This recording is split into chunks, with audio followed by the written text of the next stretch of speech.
Begin by logging into the system using your credentials.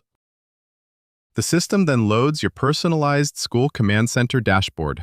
This central hub provides a quick overview of your school's key metrics.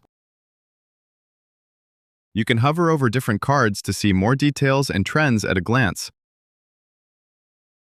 Use the filters to refine the data shown, for example by period or stage.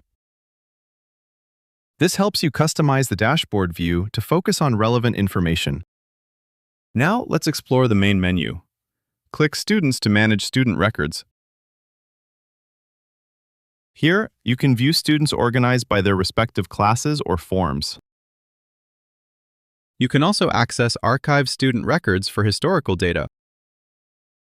Next, select Staff to manage your school's users and their roles. The Assessment section allows you to manage all evaluation data. If a specific module is not yet configured, a Not Found message appears. Close the pop-up, then select Reports for detailed analytical overviews. Manage report cards here, and then explore attendance registers for daily tracking. Next, access the Grading section to manage all student grades effectively. Finally, utilize e-learning to oversee your school's online courses.